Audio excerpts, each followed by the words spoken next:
평안하시죠? 즐거운 주일입니다. 오늘 이렇게 산후조리원에서 다혜님 혼자서 우리 조이와 예배 드릴 텐데 이 와중에도 또 하나님의 은혜가 같이 계시길 기도합니다. 오늘은 하나님의 리셋이라는 제목으로 에스라 1장 1절에서 7절을 보시겠습니다. 페르시아 왕 고레스가 왕위에 오른 첫 해이다. 주님께서는 예레미야를 시켜서 하신 말씀을 이루시려고 페르시아 왕 고레스의 마음을 감동시키셨다. 고레스는 온 나라에 명령을 내리고 그것을 다음과 같이 조서로 써서 돌렸다. 페르시아 왕 고레스는 다음과 같이 선포한다. 하늘의 주 하나님이 나에게 이 땅에 있는 모든 나라를 주셔서 다스리게 하셨다. 또 유다에 있는 예루살렘에 그의 성전을 지으라고 명하셨다. 이 나라 사람 가운데서 하나님을 섬기는 모든 사람은 유다에 있는 예루살렘으로 올라가서 그곳에 계시는 하나님 곧 주 이스라엘의 하나님의 성전을 지어라. 그 백성에게 하나님이 함께 계시기를 빈다. 잡혀온 하나님의 백성 가운데서 누구든지 귀국할 때 도움이 필요한 사람이 있으면 그 이웃에 사는 사람은 그를 도와주어라. 은과 금과 세간과 가축을 주고 예루살렘에 세울 하나님의 성전에 바칠 자원 예물도 들려서 보내도록 하여라. 그때 유다와 베냐민 가문의 우두머리들과 제사장들과 레위 사람들과 하나님께 감동을 받고 예루살렘으로 올라가서 주님의 성전을 지으려고 하는 모든 사람이 길을 떠날 채비를 하였다. 이웃 사람들은 자원 예물 외에도 은그릇과 금과 세간과 가축과 여러 가지 진귀한 보물을 주어서 그들을 도왔다. 더욱이 고레스 왕은 주님의 성전에 속하여 있던 여러 가지 그릇까지 꺼내오게 하였는데 그것들은 느부갓네살이 예루살렘에서 가지고 가서 자기의 신전에 둔 것이다. 아멘. 우리가 전자제품이 고장나면 가장 흔한 해결책이 뭐냐면 두드리거나 아니면 껐다 키거나 하는 것이죠. 껐다 키면 모든 게 새롭게 되니까요. 그리고 요즘은 핸드폰 같은 것도 단순히 껐다 키는 정도가 아니라 공장 초기화 이런 기능이 있죠. 그래서 아예 공장에서 처음 나올 때처럼 다시 리셋이 되는 그런 것도 있습니다. 그리고 연말 연시가 되면 사람들은 또 새로운 다짐들을 하고 결심들을 해서 뭔가 삶을 되돌리고 새롭게 시작하려고 하는 경우들도 되게 많이 있습니다. 오늘 에스라의 배경도 좀 비슷합니다.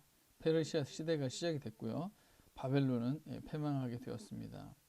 70년 포로기가 종식이 되었고 예루살렘으로 다시 돌아갈 수 있는 기회가 생긴 것이고 하나님의 백성, 하나님의 성전을 다시 세울 기회가 주어진 그런 시점이라고 할 수 있겠습니다. 그래서 이 예루살렘에서 유다 백성을 몰아냈다가 70년 만에 다시 뭔가를 시작하시는 하나님의 이야기가 에스라서부터 시작이 되게 됩니다.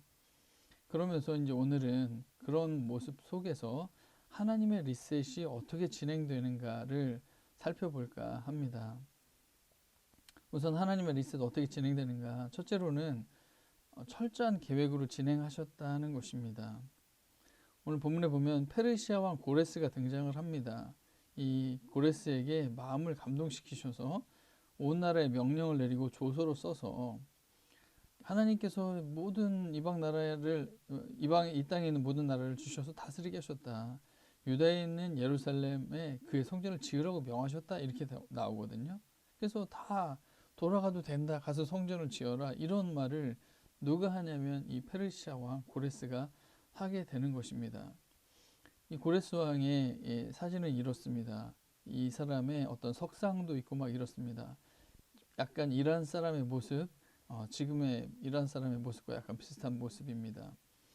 그리고 이 이란의 페르시아에 이 고레스 실린더라고 하는 이런 보물이 있습니다. 이것은 대영 제국 박물관에 있는데 이 페르시아 시대, 특별히 고레스 시대에 만들어 놓은 이 어떤 뭔가를 담는 어떤 통입니다. 그래서 실린더라고 불리우기는 하는데 여기에 뭐라고 써 있냐면 지금 이 밖에 나와 있는 이런 모양들이 글자로 되어 있는 건데 본인은 제국에 속한 여러 나라들의 전통과 관습과 종교를 존중할 것임을 선언하는 바이다. 오늘날 모든 사람은 종교 선택의 자유가 있음을 천명하는 바이다. 이 고레스 왕은 모든 어떤 식민지 백성들에게 그들의 전통, 관습, 종교 이런 걸 인정해주고 종교의 자유를 허락해 주는 어떤 굉장히 유화적인 그런 정책을 폈던 왕이라고 할 수 있겠습니다. 그래서 이 왕이 지금 예루살렘으로 돌아가서 성전 지으라고 해주는 것입니다. 그런데 잘 아시는 것처럼 페르시아 종교는 조로아스터교라고 불리웁니다. 이게 이제 그림의 상징이고요. 사원의 모습입니다. 페르시아 후에 이란 계통 종교이고요. 이란에는 그래서 약 2만 5천 명의 신자가 있습니다. 아직까지도. 그리고 이란 의회의 일석은 무조건 이 종교에 속한 사람에게 배정되게 되어져 있습니다. 지금까지도. 지금은 물론 이슬람이 지배하고 있는 시대임에도 불구하고 그 과거의 영광스러운 그 대제국을 이루었던 그 시대의 종교를 지금까지도 인정해주고 있는 것입니다. 지금 이제 뭐랄까요, 이 무슬림에게 있어서는 이런 것은 굉장히 의외일 수도 있겠죠. 그리고 이제 종교의식에 불을 사용 많이 하고 불을 숭배한다 이렇게 해갖고 배화교라고 불리기도 합니다. 이게 중국까지 가기도 했습니다. 그리고 당연히 고레스 시대에도 이런 종교가 있었다는 것은 당연했습니다. 왕은 당연히 이 종교의 핵심 인물이 되었을 것입니다. 그런데 이 조로아스터교 고레스 왕이 하나님의 명령을 따라서 지금 성전을 지으라고 하시는 이런 말들을 하고 있는 것이죠. 도대체 이게 어떻게 된 일일까? 그런데 이사야서를 보면 이 하나님이 계획하신 사람이라는 것을 너무도 잘 알 수 있습니다. 이사야의 예언에서 고레스를 보시고는 너는 내가 세운 목자다. 나의 뜻을 모두 내가 이룰 것이다 하시며, 예루살렘을 보시고는 내가 재건될 것이다 하시며, 성전을 보시고는 너의 기초가 놓일 것이다 하신다. 45장 1절에는 나 주가 기름 부어 세운 고레스 이런 표현이 나오고, 4절에는 내가 너를 지명하여 부른 것은 고레스 왕입니다. 나의 종 야곱, 내가 택한 이스라엘을 도우려고 함이었다라고 이야기하면서 이 고레스 왕에 대한 이야기를 이사야 선지자가 고레스를 보시고서는 이렇게 얘기했다는 걸 나오고 있습니다. 그런데 되게 신기한 것은 뭐냐면 이사야와 고레스 사이에는 굉장히 먼 기간이 있습니다. 이 이사야는 유다 왕 우시야 시대, 요담, 아하스, 히스기야 시대 왕이거든요. BC 700년대 사람이고 고레스 왕은 BC 530년대 사람이기 때문에 이게 약 170년 정도의 예언의 거리가 있는 것입니다. 이렇게 멀리서 170년의 후에 있을 고레스를 보시면서 하나님은 말씀하셨다는 거죠. 이 고레스가 이 말씀을 봤을까 잘 모르겠습니다. 그런데 어쨌든 하나님은 170년 전에 존재하지도 않았던 나라, 이 페르시아는 그 당시에 존재하지도 않았던 나라죠. 그리고 태어나지도 않았던 사람을 선택하셔서 당신의 백성 이스라엘을 돕도록 그 오래전부터 계획하고 계셨다는 것을 알 수 있습니다. 그래서 그리고 때가 되었을 때 이 고레스의 마음을 감동시키심으로 일하게 하시고 있는 것을 봅니다. 그래서 지금 하나님의 지금 이스라엘 백성들을 새롭게 리셋해 나가는 데 있어서 170년, 최소 170년 전에 계획되었다는 사실입니다. 그리고 또 본문에 예레미야를 시켜서 하신 말씀을 이루시려고 라고 하는 말씀이 있습니다. 예레미야에게 주신 말씀은 예레미야 25장에 나옵니다. 많은 말씀이 있지만 11절에 이 땅은 깡그리 끔찍한 폐허가 되고 이 땅에 살던 민족은 70년 동안 바벨로니아 왕을 섬길 것이다. 이렇게 70년이란 기한이 다 차면 내가 바빌로니아 왕과 그 민족과 바벨로니아 땅의 죄를 벌하며 그곳을 영원한 황무지로 만들어 버리겠다. 나 주의 말이다. 라고 말씀하고 있습니다. 70년 이전에 그 기간에 대해서 이 70년 이후에는 다시 회복시켜서 하게 될 것이라는 그런 분명한 계획을 하나님은 보여주셨다고 하는 것입니다. 그런데 예레미야는 어려움이 많았습니다. 어느 누구도 그 예언의 말씀을 듣지 않았습니다.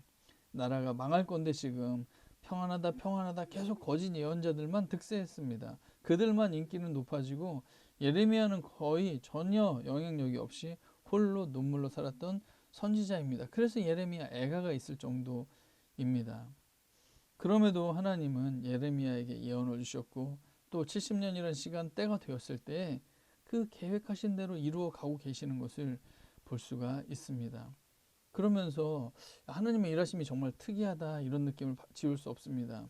보통은 선지자를 통해서 하나님 말씀하시거나 어떤 왕이나 어떤 사사나 이런 지도자를 세우셔서 일을 하시는데 예레미야를 포함한 어떤 선지자도 무시했고 유다 왕들 많이 세워왔지만 다 하나님을 따르지 않았던 그런 과거가 있잖아요. 그래서 이방 나라에 강력한 왕을 세워서 조서를 공표해서 아무런 불만 제기도 못하고 실행되게 하시는 거죠. 지금 이스라엘 백성들 입장에서 이걸 불순종할 수 있습니까? 못하죠.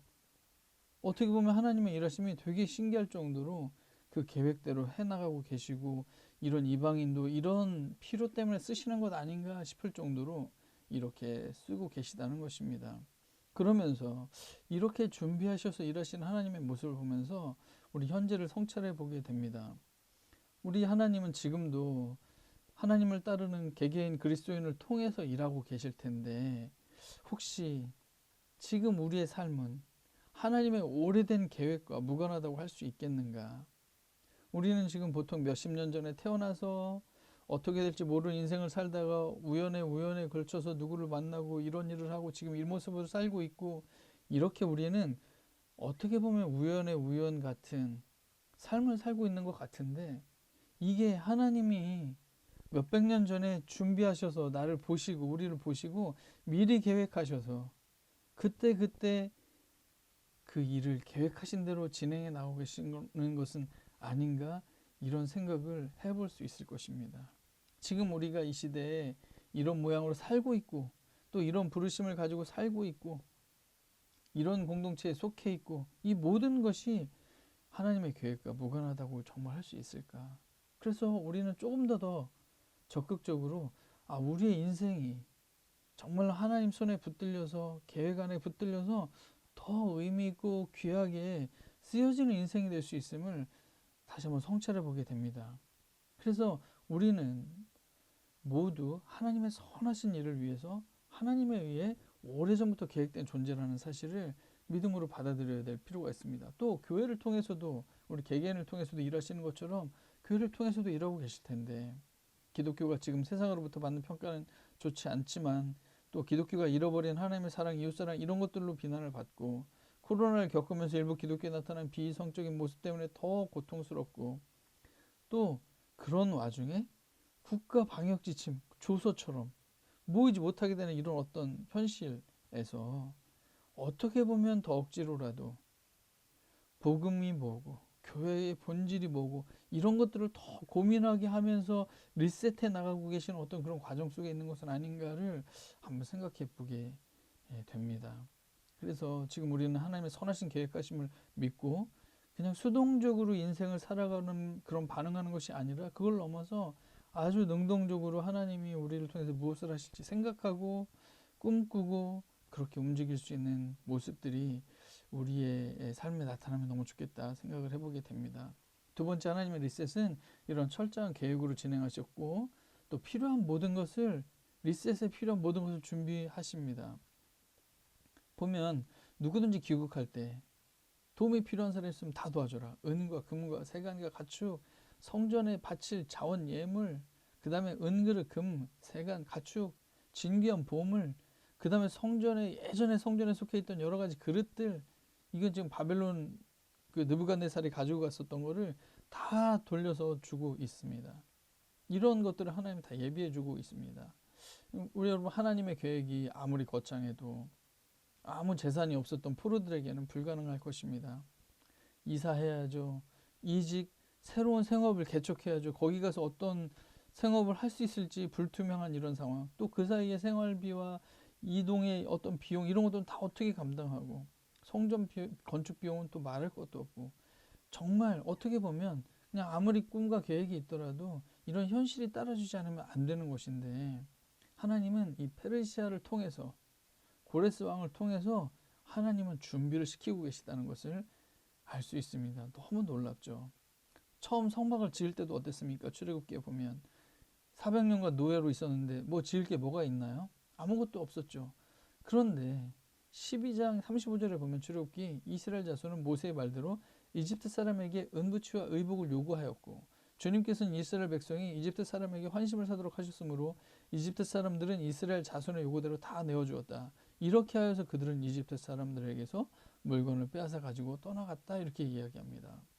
그러니까 이런 많은 것들을 가지고 나왔으니까 금송아지도 광야에서 만들 수 있었고, 성막과 기구에 필요한 모든 자원들로 쓰여지게 된 것이죠. 그래서 성막 처음 지을 때도 사실은 아무것도 없었지만 하나님은 그 마지막 순간에 출애굽을 하면서 필요한 모든 것을 가지고 나올 수 있었다는 것이죠. 다윗이 성전을 준비할 때도 어땠습니까? 역대상 18장에 보면 블레셋을 굴복시키고요. 모압에게서 조공을 받고요. 소바 왕을 무찔렀고요. 시리아의 주둔군을 두고 조공을 받기 시작했고 하맛 왕에게도 선물을 받게 됩니다.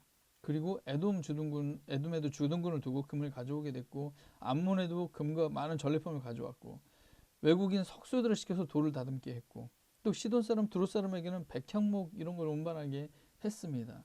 그러니까 지금 성전을 건축을 준비할 때도 다윗 왕국을 굉장히 강력하게 만들어서 물론 다윗 왕도 굉장히 탁월했죠. 그렇지만 강력한 왕국을 허락하셔서 성전을 지을 수 있는 어떤 준비들을 하나님이 스스로 해 주셨다고밖에 볼 수가 없습니다.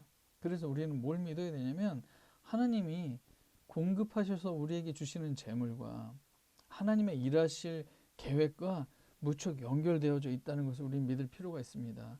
우리에게 이런 복을 허락해 주셨어. 이건 나 혼자 잘 살고 잘 먹고 안정적으로 살라는 게 아니라 하나님이 정말 무슨 일을 하실 거지?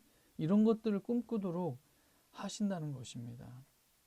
우리에게 허락하신 현실, 이것을 초월하는 너무 원대한 비전도 맞지 않고요. 또 우리에게 공급해 주신 것에 비해서 너무 작은 비전도 맞지 않을 수 있습니다. 그래서 우리는 꾸준히 이 일을 감당해야 되겠죠. 고민하면서 이게 충분한가 부족한가. 예전에 가까운 동네 교회에서 영통역 이름교회로 교회를 바꾸면서 이런 논란이 마지막까지 있었습니다. 영통 이름교회를 할 것이냐, 영통역 이름교회를 할 것이냐. 그런데 영통역으로 정한 이유가 뭐냐면 우리가 지금 이제 개척교회고 이런 상황 속에서 너무 큰 지역을 품는 것은 말이 안 된다.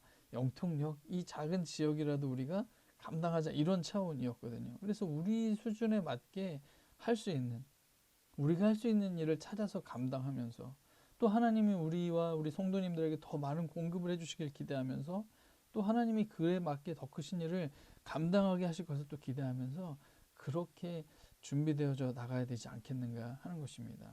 마지막은 하나님의 리셋이 철저한 계획과 필요한 모든 것을 준비하시는 이런 과정 속에서 새로운 마음의 사람을 준비하셨다는 것을 생각해 볼 수 있습니다. 이 새로운 세대가 가진 한계가 있습니다. 오타가 났네요.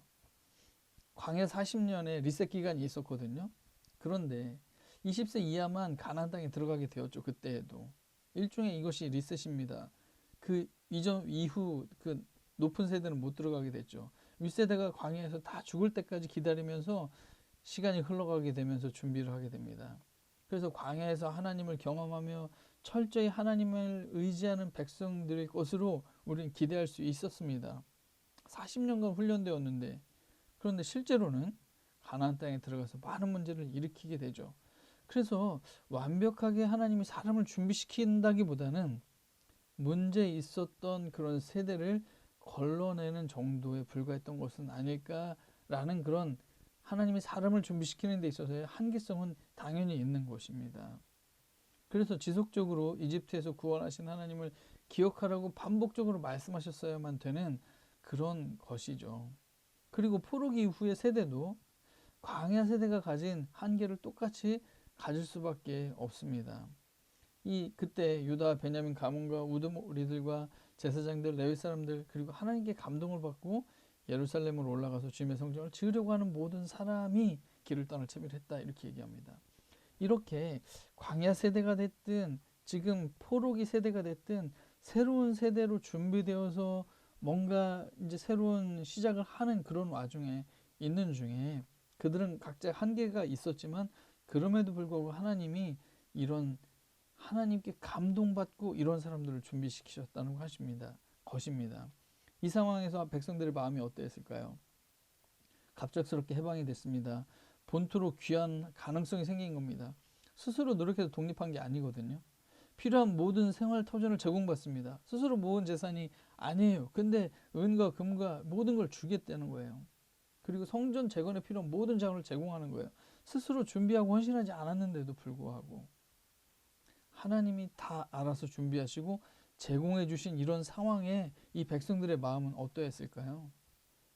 감동받은 상태라고 할 수밖에 없을 것입니다. 다른 말로 은혜 받은 상태, 감사로 어찌할 수 없는 상태, 너무 사랑받고 있다고 느끼는 상태라고밖에 생각할 수 없겠죠.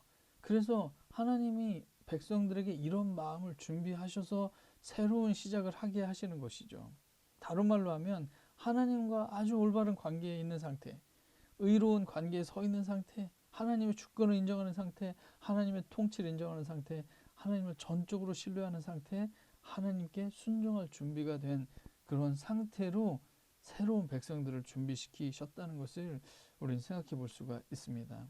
그래서 70년 포로기 이후의 세대는 앞 세대와 구별되긴 했고 하나님께 감동하긴 했지만 여전히 은혜를 망각할 수 있는 그런 세대였는 그런 것입니다. 관건은 하나님의 은혜를 얼마나 반복적으로 기억하고 반복적으로 새 마음을 품느냐에 달려 있다고 생각합니다. 신앙생활에서 그래서 가장 중요한 리셋은 하나님이 하신 일, 예수님이 행하신 것, 그것을 복음이죠. 다시 기억하면서 마음을 새롭게 하는 것이 우리 신앙생활의 가장 중요한 리셋이 아니겠는가. 그리고 그것이 날마다 매주 매일 그리고 매해를 새로 시작하면서 우리 마음을 새롭게 하게 될 때 하나님이 시켜주시는 리셋이 아닌가 생각하게 됩니다. 최근 제가 아는 목사님의 소천을 대하게 되었습니다. 미국에서 같이 같은 교회에 있으셨던 목사님인데 저보다 한 3살 많으신 분인데 암으로 지난 여름에 소천하셨는데 제가 뒤늦게 찾아뵙게 됐고 최근에 그리고 제 친구에 해당되는 목사님이죠. 간사 동기였는데 코로나로 최근에 지난주에 이제 소천을 하게 된 거예요. 온 가족이 걸려가지고.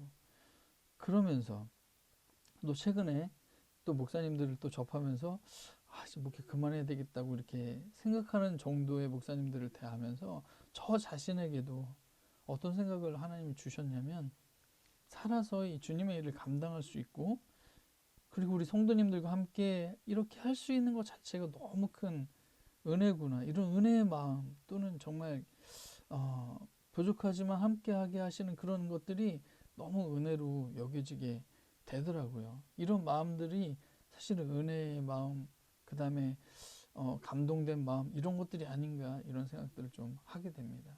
그래서 우리 연말 연시를 보내면서 이 하나님의 은혜로 우리 마음이 계속해서 리셋되어질 수만 있다면 너무 좋겠다 싶습니다. 정리하면 그렇습니다. 하나님의 리셋은 철저한 계획 속에 170년 전에 심지어 태초부터 창세 전에 우리를 보시고 계획하십니다. 필요한 모든 것을 하나님 스스로 다 준비하셔서 공급하셔서 우리로 복을 받게 하셔서 감당하게 하십니다. 그리고 날마다 새로운 마음의 사람을 준비시키셔서 하나님은 계속해서 새로운 백성 이스라엘, 새로운 성전, 성건축, 지금으로 찌면 정말 새로운 하나님의 일하심, 지금 시대 속에서 그리스도인들이 교회로서 어떤 모습으로 존재하게 될지를 계속해서 리셋해 나가신다고 믿습니다. 그 일에 함께 쓰임받는 우리 모두가 되었으면 좋겠습니다. 기도하겠습니다.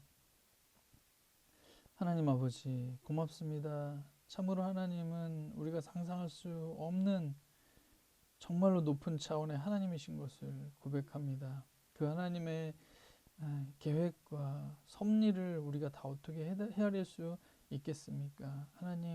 하나님의 일하심을 믿음으로 받고 정말로 겸손히 따라가는 저희들 될 수 있기를 간절히 소원합니다. 하나님이 우리를 향해서 계획하신 것들을 정말로 믿음으로 신뢰하면서 나의 연약함에 붙들리지 아니하고 하나님의 선하신 계획에 붙들려서 또 하나님이 준비시키시는 것들을 붙잡으며 날마다 마음을 새롭게 함으로 하나님이 믿음의 삶을 감당할 수 있게 해주시고 교회됨을 감당할 수 있도록 축복해 주시옵소서. 하나님 정말 또 조의를 허락해 주셔서 감사합니다. 하나님의 선하신 섭리가 있는 줄로 믿습니다. 하나님 축복해 주셔서 하나님의 선하신 계획에 아주 귀하고 아름답게 드려진 인생이 될 수 있도록 축복해 주시옵소서. 고맙습니다. 마음을 늘 새롭게 해 주시옵소서. 예수님의 이름으로 기도합니다. 아멘.